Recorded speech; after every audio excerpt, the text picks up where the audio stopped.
আসসালামু আলাইকুম। কবিটি বাংলার পক্ষ থেকে স্বাগতম। শিক্ষার্থীবৃন্দ, তোমরা যারা একাদশ শ্রেণীতে এইচএসসি ভোকেশনাল, দাখিল ভোকেশনাল অথবা বিএমটি শাখা থেকে পরীক্ষা দিবে অথবা ডিপ্লোমা ইন কমার্স থেকে পরীক্ষা দিচ্ছ, তোমাদের জন্য আজকে মোস্ট ইম্পর্টেন্ট বাংলা 1 থেকে ব্যাকরণ 7টি প্রশ্ন মোস্ট ইম্পর্টেন্ট, যেটা 100% কমন উপযোগী, প্রায় এরকম 7টা প্রশ্ন আলোচনা করব। পুরোটা সময় হাতে থাকবে এবং এই প্রশ্নগুলো খুব ভালোভাবে মুখস্থ করবে। এছাড়া বাংলায় একেবারে সাজানো গুছানো 100% কমন উপযোগী ফুল সাজেশন নেওয়ার জন্য স্ক্রিনে থাকা যে নাম্বার আছে, হোয়াটসঅ্যাপ নাম্বার, এই হোয়াটসঅ্যাপ নাম্বারে যোগাযোগ করলে হবে। কিভাবে নিতে হয় বলে দেবো।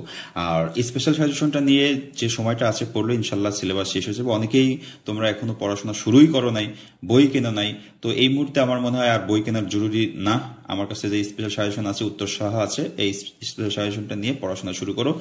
আর স্পেশাল সাজেশনটা সবসময় মোবাইলে রাখতে পারবা, প্রিন্ট করতে পারবা, যেখানে খুশি সেখানে পড়তে পারবা। ওকে শিক্ষার্থী,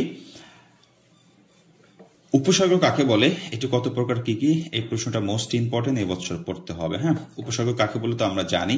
আর উপসর্গ এখানে সংস্কৃত বা তৎসম উপসর্গ, খাঁটি বাংলা উপসর্গ, বিদেশি উপসর্গ, এই 3 ভাগে ভাগ করা হয়েছে। এই 3টা সংজ্ঞা এবং উদাহরণটা মনে রাখতে হবে।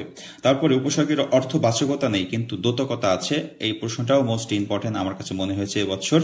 এটা আমি উত্তর সহ দিয়েছি। উদাহরণ সহ উপসর্গের প্রয়োজনীয়তা, এটাও মোস্ট ইম্পর্টেন্ট, উদাহরণ সহ উপসর্গের প্রয়োজনীয়তা দিয়েছি।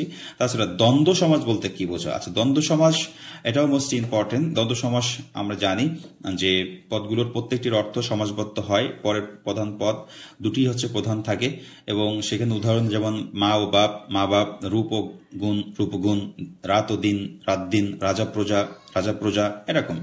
এরপর কর্মধারয় সমাস কাকে বলে, কর্মধারয় সমাস কতভাবে গঠিত হয়েছে, এটাও মোস্ট ইম্পর্টেন্ট, এটা পড়তেই হবে। কর্মধারয় সমাস, তো কর্মধারয় সমাস এখানে যেমন যা মিঠা তা করা, মিঠা করা, ফুলের মতো কুমারী, ফুল কুমারী, এগুলো হচ্ছে কর্মধারয় সমাস। ওকে, বাক্য কাকে বলে, সার্থক বাক্যে কতগুলো গুণ থাকা জরুরি, মোস্ট ইম্পর্টেন্ট একটা প্রশ্ন। তো বাক্য কাকে বলে আমরা সবাই জানি, সার্থক বাক্যের 3টা গুণ থাকে, একটা হচ্ছে আকাঙ্ক্ষা, একটা যোগ্যতা এবং একটা হচ্ছে আসক্তি। এই 3টা বৈশিষ্ট্য তোমাকে পড়তে হবে। গঠন অনুযায়ী বাক্য কত প্রকার ও কি কি, গঠন অনুযায়ী আমরা জানি বাক্য 3 প্রকার, এটা সরল বাক্য, মিশ্র বাক্য এবং যৌগিক বাক্য। এই যে প্রশ্নগুলো আমি দেখাচ্ছি বা দেখালাম, এই প্রশ্নগুলো তোমার পরীক্ষার জন্য মোস্ট ইম্পর্টেন্ট। একাদশ শ্রেণীর যে সমাপনী পরীক্ষা আছে বাংলার ব্যাকরণ পাঠ থেকে, বাংলার ব্যাকরণে আরো অনেক প্রশ্ন আছে যেগুলো মোস্ট ইম্পর্টেন্ট।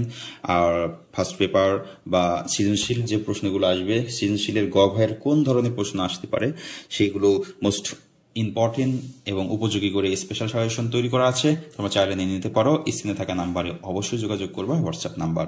সবাই ভালো থাকো, সবার জন্য দোয়া রেখে শেষ করছি। আল্লাহ হাফেজ।